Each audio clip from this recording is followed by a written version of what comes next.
Okay, fabulous. I'm going to just crack on because Fiona, I really appreciate the time you are giving us tonight. Thank you to everyone who's coming on. I know the community stretches far and wide and we have people all over the world. And this was really sparked obviously with the whole uncertainty that's going on with the coronavirus. It is an unsettling time, and I know that a lot of us who are social butterflies, the thought of being stuck at home, it's going to be a challenging one. And I really wanted to create a place that we could all come together on a Thursday night, get a bit of distraction. You know, I don't want to just completely avoid, you know, discussing coronavirus or anything like that, but I just want it to be a really positive place where women can gather, we can continue to be inspired, we can have that hope in our hearts, and we can just feel like we're part of a community. And there is already in this week what a community has come together. So thank you to you all. Very quickly, just to introduce me if you don't know me, my name is Loulou Storey and I'm a style coach, and I have a business that merges the worlds of personal style and personal development. And at the moment it's far more kind of focused on the personal development side, because I think that our mental health and well-being is so crucial.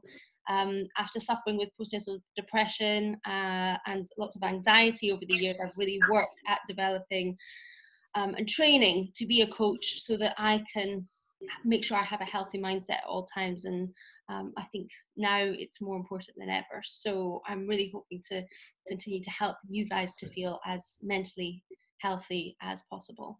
And today I am so excited, Fiona, very last minute and just completely spontaneously, so I really appreciate Fiona coming on here.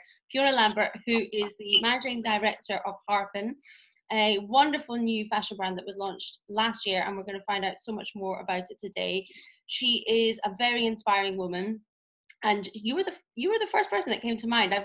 We were introduced Thank you. a few months ago, and I've been following you on Instagram, and really I just thought you have a story to tell, and you're somebody that could inspire us in these times of uncertainty, because you're such an amazing leader. So welcome. Gosh, what an intro. Thank you very much, Ludo. I have to say at the beginning, actually, I'm unbelievably flattered you've asked me to speak. I didn't realise when you approached me it was the first one.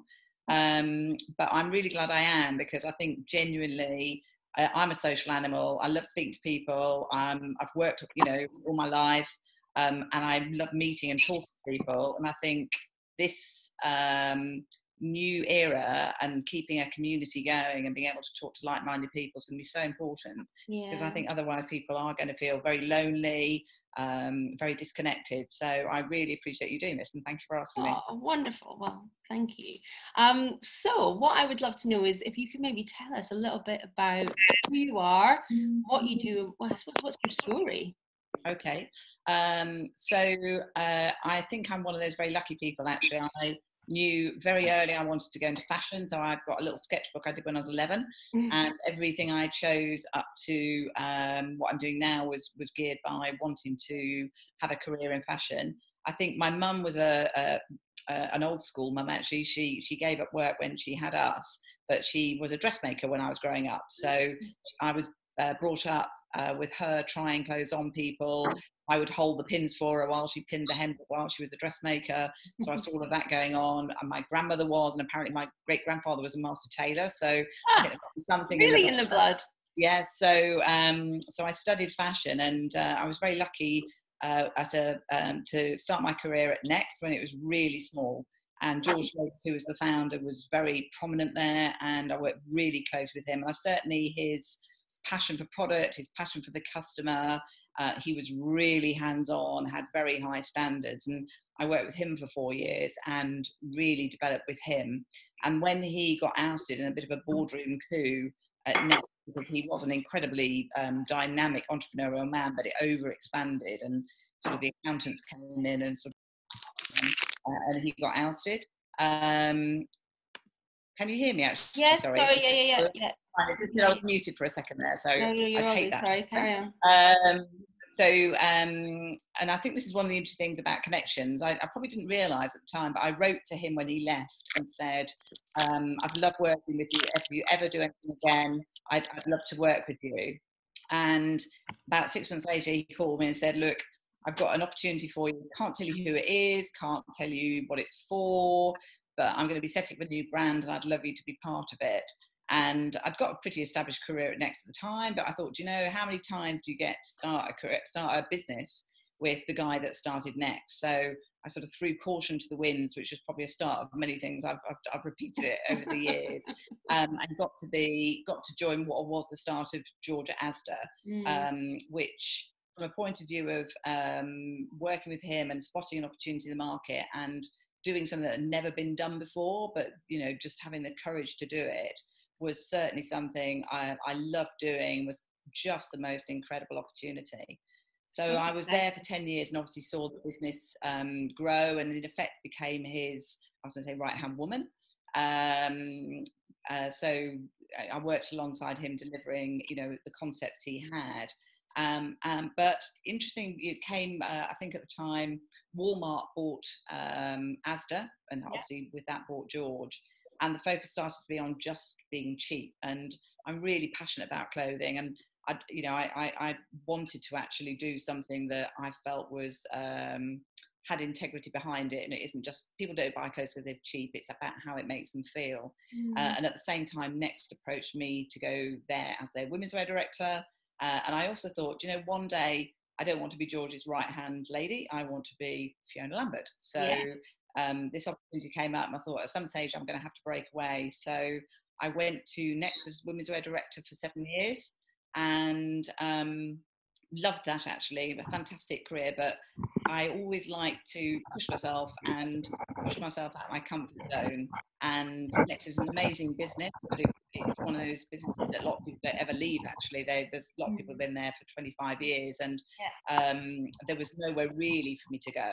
So at the same time, I was approached by the CEO of Asda to say, would I go back to be the new George, in effect, because at the time it had become known for just low price clothing. It was renowned for its, I think it was its £5, I might even been £3 jean at the time, actually, and the £19 black suit, and that was the only sort of PR they were getting.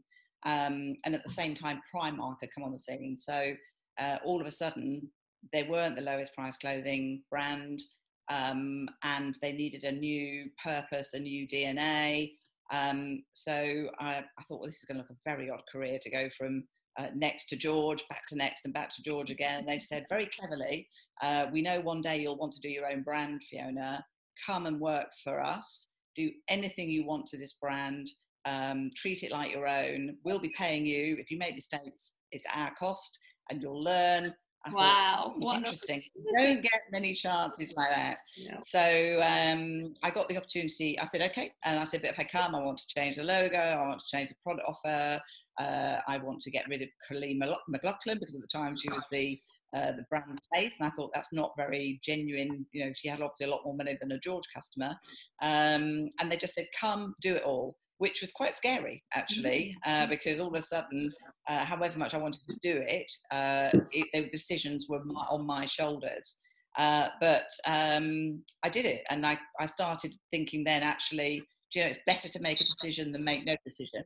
And be brave and be courageous and learn if you make mistakes. So I was very lucky. I changed the brands. We sponsored Graduate Fashion Week because I was passionate about talking about great design rather than talking about a £3 jean.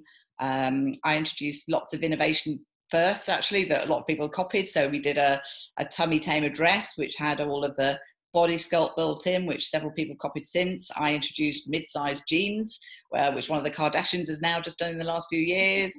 I did different skin tone bras in my first year there as well, which has subsequently been copied. So I wanted to be known for innovation and customer solutions rather than low prices. Fortunately for me, it was very successful, and subsequently got to launch the George Home brand, which again is now number 3 in the market. So that was from scratch. I had a brief stint for 2 years at Dunelm, having done that as well. And then this opportunity came up, which was something I couldn't resist, where the owners of River Island, the family who were behind it, said, would you join us? And we would be interested in starting a new brand from scratch while we fund you. So you can behave entrepreneurially with the backing of the family. And I thought that sounds like the most amazing opportunity ever, and like something I've been rehearsing for all my career. So I started that about 18 months ago, and we launched Harpenne, which is the brand just launched 6 months ago. Amazing. Was that too fast, too slow? Sorry, I was a bit of a whirlwind, some of 35 years in the industry. That is incredible. I'm just somebody's just asking me to mute a couple of people. I'm just going to do that. That is an incredible career. And I think what I really heard from that was that you had quite a clear intention at the beginning of what you wanted from the experience. It sounds like you've always been quite clear throughout. Yeah, it's interesting though, because I know people who are very clear about wanting to achieve a position. So I know people who go, I want to be a CEO. I've never been that driven about necessarily the position. I want to, and certainly actually some of the choices I've made have made me realise actually what I want in life. And I think, actually this is a tip I would give to anybody, is work out what makes you happy and what makes you tick. And for some people it's about power, and if you want to be a CEO, it's generally probably because you want an element of power. For me it was I need to have a purpose in life. I need to do something I believe is making a difference. The culture of people I work with is really important, because I'm a real people person, and I think I have to be trusted in what I'm doing to be able to make a difference. And I like seeing things grow, whether it's businesses or people, actually. So having an opportunity to see something grow is really important. So in whatever choice I make, and I give this tip to anybody else, actually, what makes you happy, really work what makes you tick. Because I think if you do any job that doesn't do that, number one, you won't be happy. But secondly, I think you're always going to be more successful if you do something that you are really happy doing. Yeah, and you kind of would do for free anyway. It just feels natural to. I feel like that. Being paid to do my hobby, actually, but it's a hobby I'm good at. So. And it also sounds like you have that creativity that was maybe instilled in you from your mother. You're able to kind of have this idea, but then take it through the process to see it come into real life. Yeah, I think I'm a reasonably rare combination. That I'm somebody that's quite creative and quite artistic, but with a reasonable business acumen. Yeah. I'm not an analyst, I'm not an accountant, so I'm probably not, I'm not going to be somebody that enjoys that part of it. But I've been quite lucky. Part of the coaching I had, actually, and I was very lucky to get some leadership coaching while I was at Asda and doing the George role, was realising what you're good at. And I accepted, actually, I'm not somebody that's going to take a great joy out of analysing a P&L. I know I'm really good at product. I'm really good at people, and actually I'm really passionate about stuff which engages people. Yeah. So I think part of me being good at what I do and being purposeful about what I do is accepting what I'm good at. And finding other people, having the confidence to find other people around me who can do the bits I can't. So I genuinely think that helps what I've done. Yeah, this is definitely something I'm learning just with my Amy, who helps me out and just makes you realize you sometimes force trying to be good at everything, and actually it's okay just to follow the grain of what you naturally are. Yeah, it was actually quite transformational, because I think I'd seen people, a lot of the business leaders I saw were very different to me. They were much more analytical. And I think I was probably looking at myself in their mold thinking, I've got to try to be more like them. And actually suddenly realising that I've got a set of skills that I'm way better at than them. Yeah. And they'd find other people to do those bits, aka me. Whereas celebrating those things and saying, actually, you don't have to be a generalist. You can be, really brilliant at three things. And I often say to people I'm working with, what's your legacy? What do you want to be known for? Because it kind of makes you pin down those things. Love that. Yes.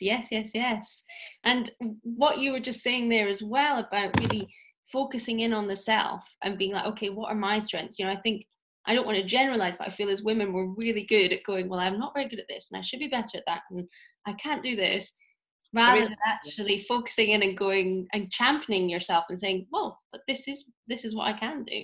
100%. I mean, I think there is scientific evidence that actually if you gave a job description to a man and a woman, that the man would focus on what he can do and the woman would focus on what she can't. There is actually, you know, proven science.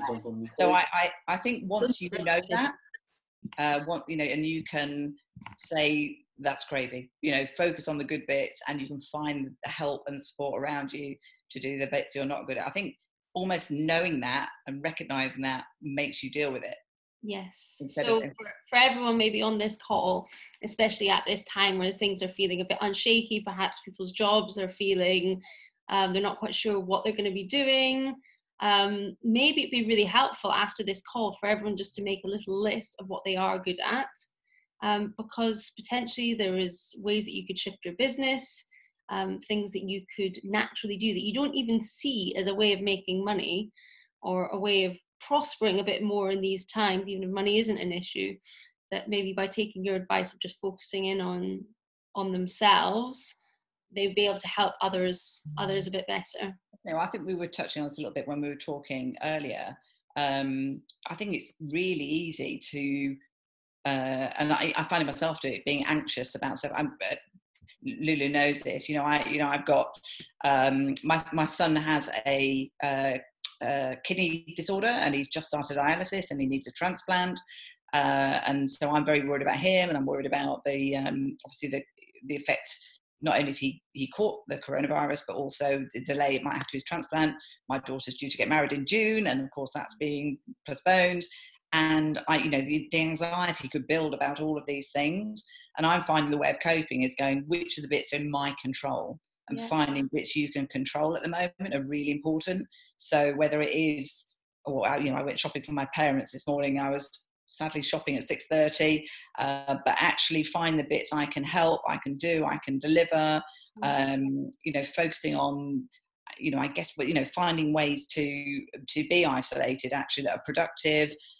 Sadly, Loulou see me, you know, on Instagram, I try and keep fit, and I do an app, and I'm trying to encourage people to actually go, you know, I do it when I was in London, do it in a tiny little kitchen, having control of your fitness.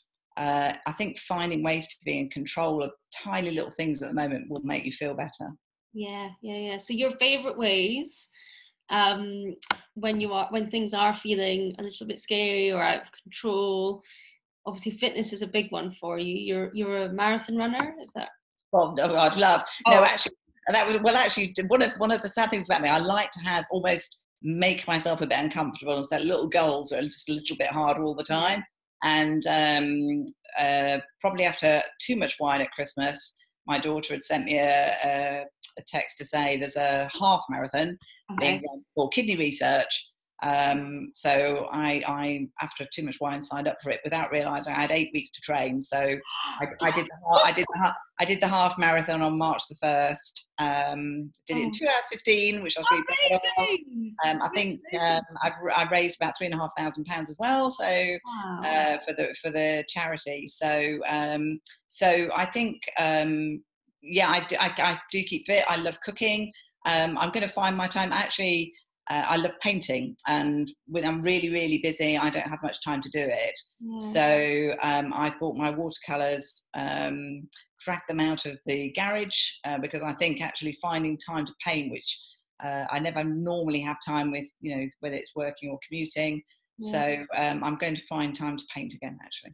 I love that. And we've been actually the Facebook groups that we've started, the Style and Success Club, that was one of the questions earlier in the week, is like, what have you always wanted to do? And it was amazing seeing everyone's different. There was people learning, we just bought a grand piano, that are learning to play. We've got other people who are learning Italian. I was like, well, by the time we're all out back in Italy, you'll be fluent.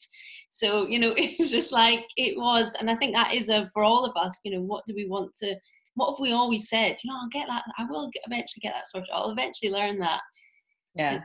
Well, I do think the current climate's going to be very interesting, because I think you either, and number one, I think you'll appreciate everything a lot more, whether it's your family. I was working in London, and I was really worried I was going to get stuck in London, and so I came back up to Leicester. Yeah. So, you know, I thought if I'm going to be isolated, I definitely don't want to be isolated without my family.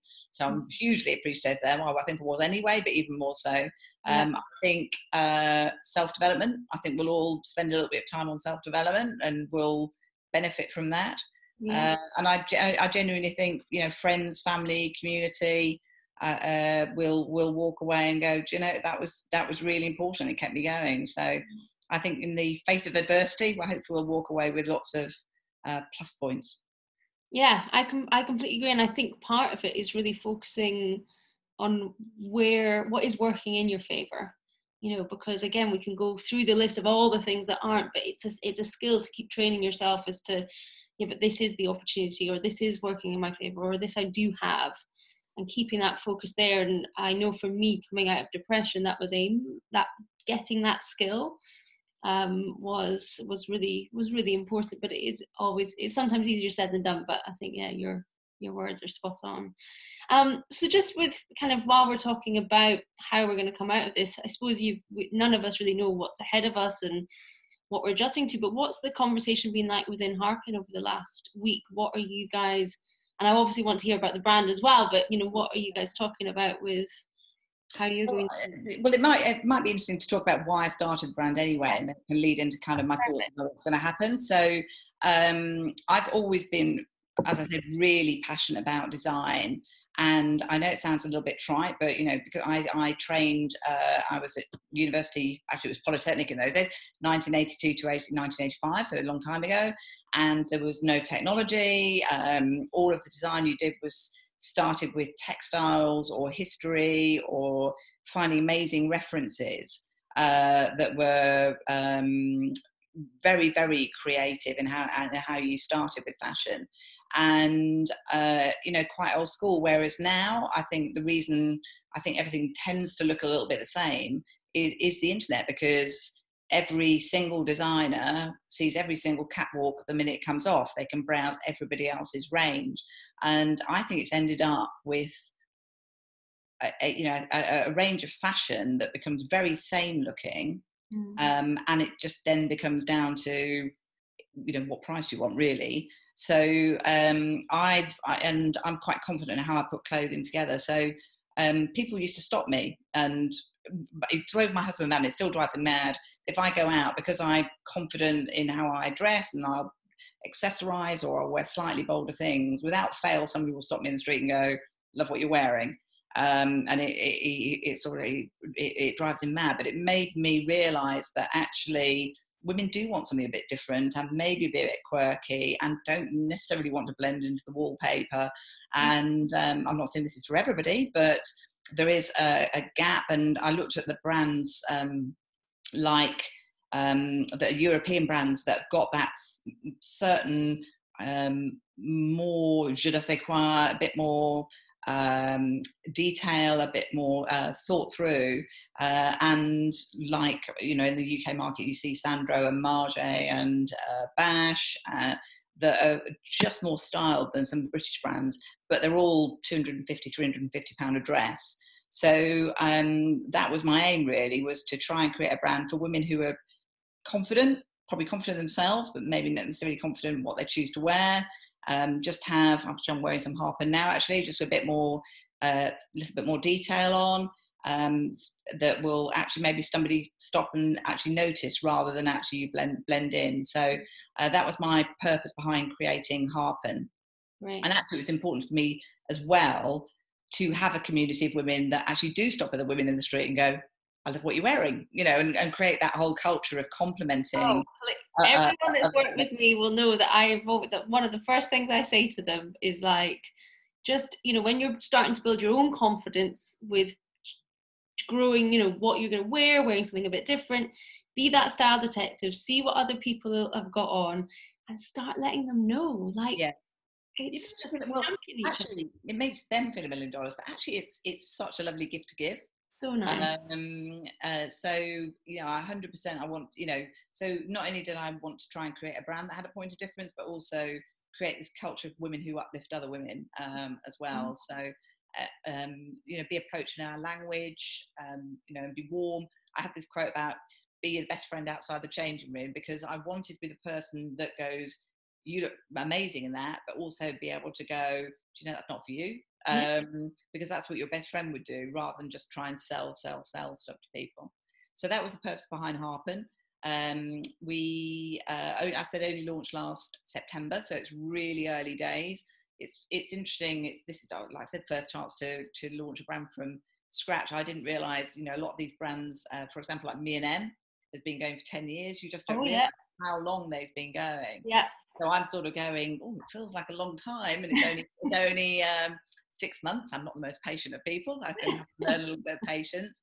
But we've had some great response. I think our prints and our dresses in particular, I think have got real standout. Interesting times at the moment, because in reality, if you're stuck at home, working from home, are you going to go and buy a new dress? You're not going out, you're not going to work. So I think it is a case of not necessarily battering down the hatches, but accepting actually that it's going to be quite tough, I think, for the next few months. But I think our things are not necessarily, because we're not following catwalks, they've all got their own unique kind of feel that's not following a trend. Harpenne things aren't going to date. So it's not like we've bought dresses that are going to look out of fashion next year. Yeah. And also we're only making 200 pieces of everything. So if you buy something from Harpenne, you're buying something that's limited edition. And we haven't got great big quantities that we're sitting on that you're going to see everywhere. So I think being a startup maybe gives us more resilience than some of the bigger companies. Oh, definitely. And I think if you were in this situation, say 3 or even 6 years into the business, it would be, I'm sure it's very worrying as it is, but like you say, you are only 6 months in, and that your stock isn't going to date, and you'll sound like it's a small startup team. It's not, we haven't got a big team. I'm doing literally everything. I think I was thinking about quotes and business advice actually, and that Dwayne Johnson, I hate to think I'm quoting The Rock, but I am, that'd be humble, be hungry, be the hardest worker in the room. I've done everything from hand stitching labels in. We had a pop-up shop. I was scrubbing the scratches out the floor to make sure we got our deposit back. I've done literally everything, packing bags, loading spreadsheets. So we are a tiny team. We all do a bit of everything. It means we're very low cost, means we're quite nimble.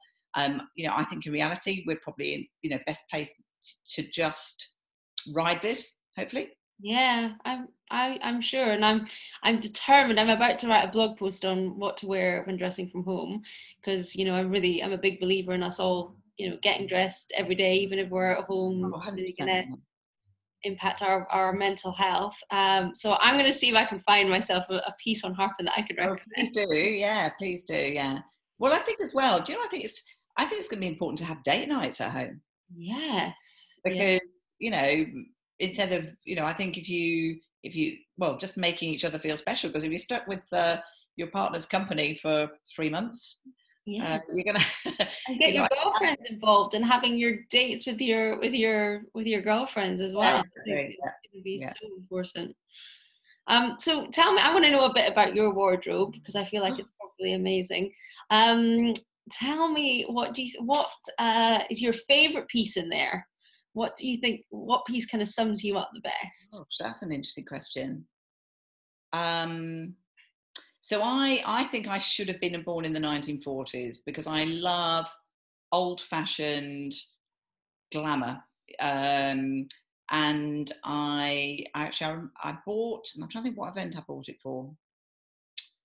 I bought a really beautiful Gucci dress, which I've worn. I'm getting my cost per wear definitely out of it, again, because it never dates.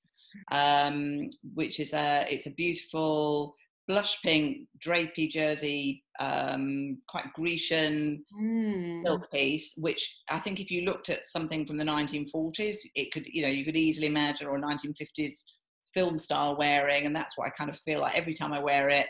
It's a beautifully, really unusually cut draped silk item, which is a work of art, actually. And I suppose that's because I'm I have invested in some really lovely pieces because they are like works of art. Yeah. And I think because I started life as a designer and pattern cutter, I know the level of intricacy and the level of talent that's gone into making those patterns. You know, that's how I feel about them. So I think that probably sums me up, because I think if anybody does follow me on Instagram, it never knowingly underdressed is my strapline. I do like a lovely frock. So that probably sums me up. Oh, sounds incredible. Oh, sounds amazing. And with that in mind of being never knowingly underdressed, like, tell us a little bit more about your kind of your fashion philosophy and why it's so important to you.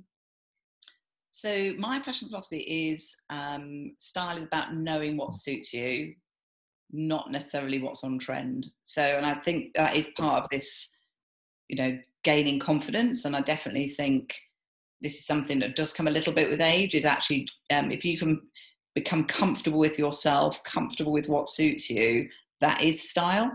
And don't feel pressured to buy something just because it's everywhere on the high street. You know, I've bought lovely pieces that are about, you know, beautiful cut, beautiful fabrics.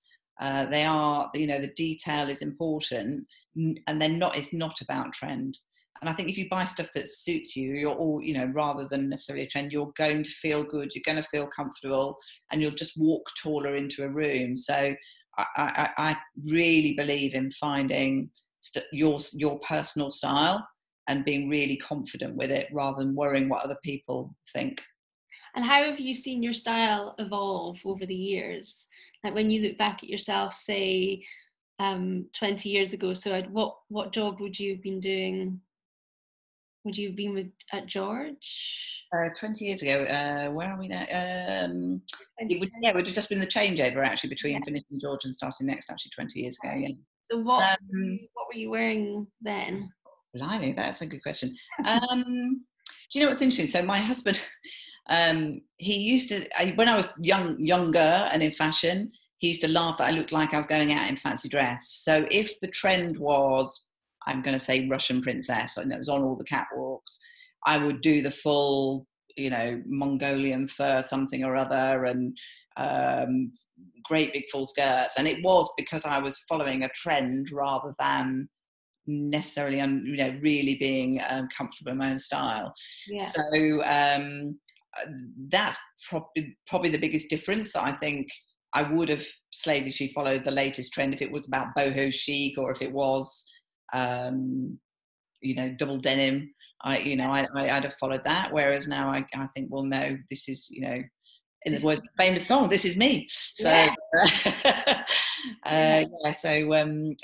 think that would be the difference. Having said that, I do still have an amazing full suede coat with a big Mongolian fur collar that actually I did while I was at Next, while that Russian trend was on, and I do still drag it out because and you'll be ready for it when it comes around again. Exactly. Yeah. Well, I think that's the other thing, actually, knowing those pieces to keep, because they are just in a way timeless. It's not, you know, so I have kept that piece actually. And I think the thing for like that whole thing of this is me, you know, when people come to me, they tend to be like, I don't know who I am, I don't know what my style is. And then when you get them to the end and they're able to have that piece in their hands, and they can confidently say, this is me. So feeling connected with yourself and what you need from your clothes. It sounds like you've always had that kind of intuition with it. I think I've definitely grown into it more though. I love a hat actually. I've got a huge collection of hats, and actually the problem with the hat, actually once you put it on you have to wear it all day, otherwise you have hat hair. But I am confident. I have sat in board meetings with a hat on, a trilby on. I'm quite comfortable, so because this is me. So but that I know I am very confident, but I want to wish some of that confidence onto other people as well. And where would what advice would you give to people if they were just trying to figure out how to kind of work out their style? What would you say? I think people innately know it actually. I think you put something on and you feel great, and actually you have got to have that person who goes, that isn't great on you, and not take offense at that actually, if you've got friends like that, or I think you have actually got to trust yourself a little bit on it. I don't know how many of you guys watching have got stuff hanging in your wardrobes that's still got the labels on because you bought it and actually you don't get it home and you don't really like it. I think I've now actually, if I try something on, I walk away, and if I still want it the next day, I'll go and get it, because I think sometimes you buy stuff on impulse, whereas I think if you find the time to wait, you really want it, and it probably means it's really for you as well. So yeah, I think there is a little voice inside you that knows. Yeah, and I think a big part of when you're doing like working with a stylist or a style coach, it's really actually that person is helping you to get better attuned to your own inner voice. Because it's even like with things like uh, with color analysis, you know, generally it's very rare that I open a wardrobe and somebody has the wrong colors hanging there. You know, it's almost like there's a vibrational attraction to Yeah. what you do. Well, you could almost guarantee the wrong colours are the ones that still got the labels on, though. Yeah. Definitely. So what else did I want to ask you? I've asked you about your personal philosophy.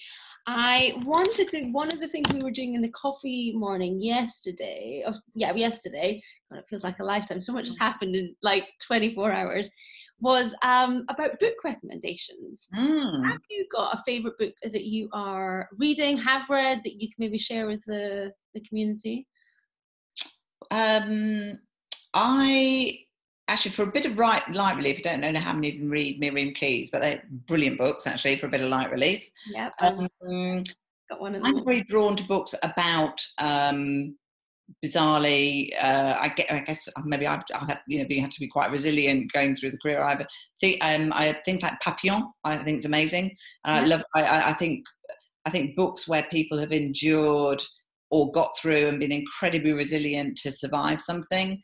I'm always really drawn to that strength of human characters who've been able to find their way through something and come out stronger out the other end. So I would recommend Papillon. That's a nice message for now, actually, isn't it?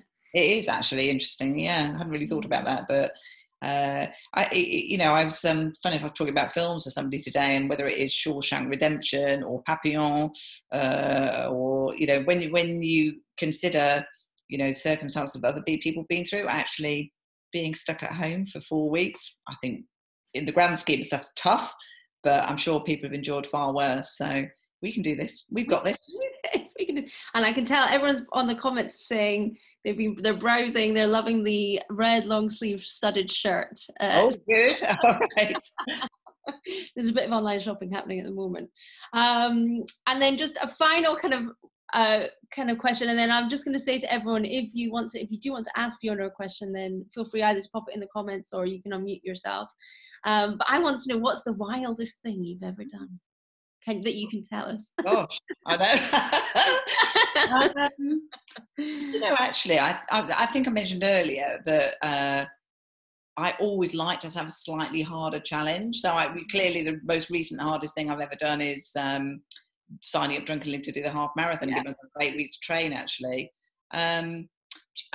I think that career-wise, I'll say that actually, because when I took that step from being part of a team when I was at Next and reporting into somebody, genuinely taking that step to going, I'm going to head up this brand and make all of the decisions, and know that all the people who are employed, all of the people who are shopping, the decisions are on my shoulders. Yeah. That was a brave call, and I scared myself actually. So, and then once I'd done that step, and realised I could do it, everything was easier. So that probably, if I look back, when you say wildest, it was probably the wildest, and also the most courageous step I took. But I kind of went, if you don't have a go now, you never will. Yeah. And what's the worst that can happen? Yeah. So it was, so that was probably the wildest thing I ever did, was make that move. Amazing. And what a career you've had.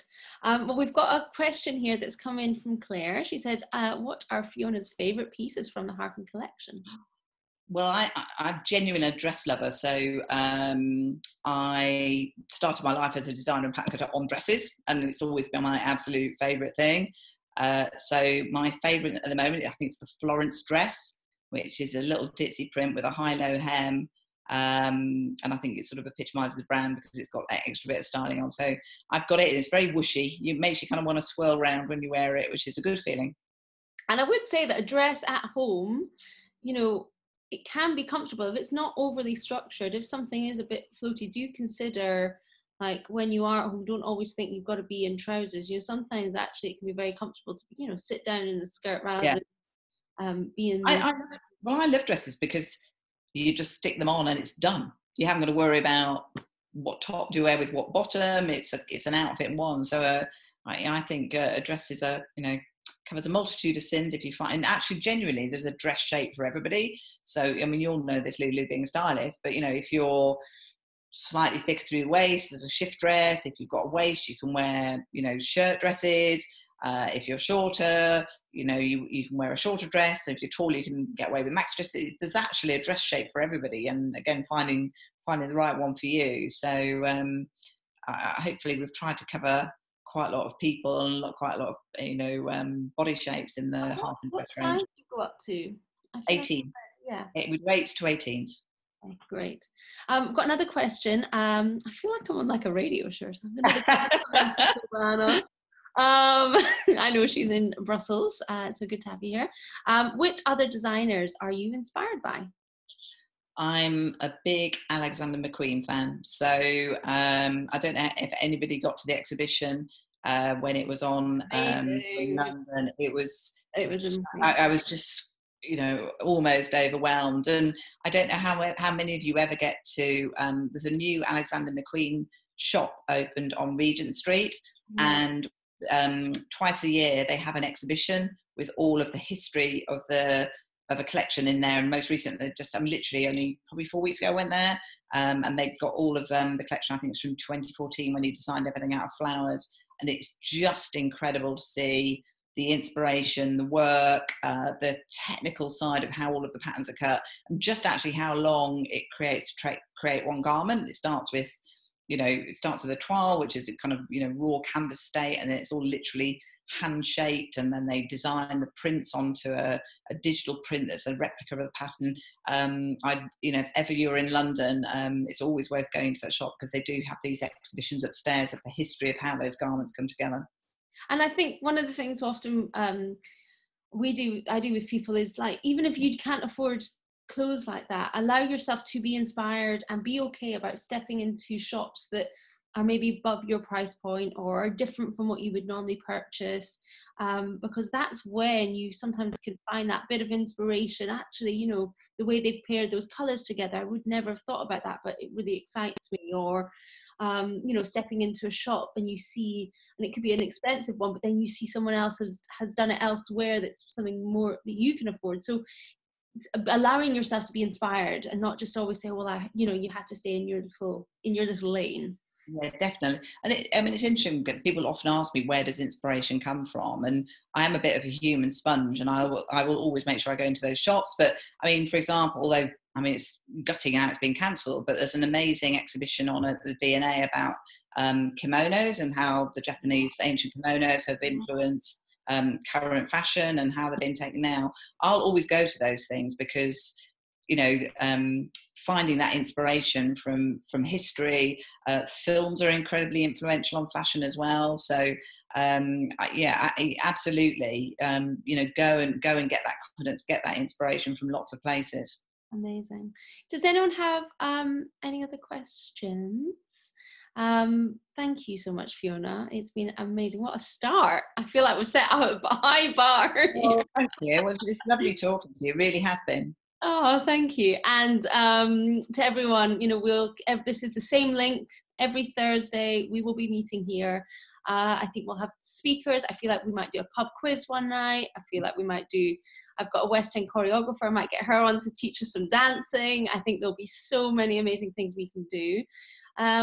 What I would ask you maybe, Fiona, is what little bit of advice, or an intention you want to leave people with just over the next in a few weeks as, you know, a new life, a new normal is rolling out for us, what would you like people to have in their minds as they go forward?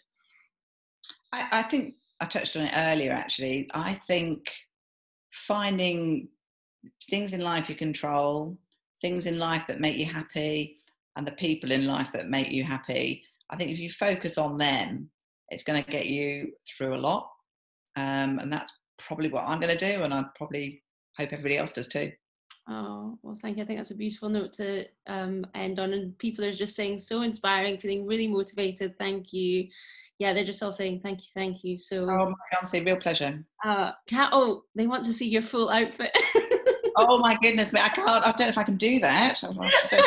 Don't feel you have to. It's okay. Well, no, I don't know. I don't know if it's technically going to work. Let's not rock. No, it's not going to work. Not going to work.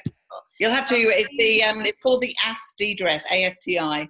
If you look at it up on the website, the ASTI dress. So we'll have to argue that we'll be shopping crazy after this. Oh, please do. Can I just say, one of the big things I've tried to do is make everything machine washable, because life is too short to dry clean. So I'm really proud that we've tried to do that. Hopefully all you ladies are appreciative of that.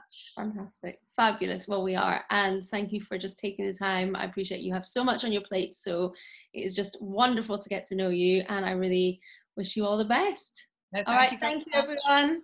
Bye. Bye. Take care. Good night. Bye.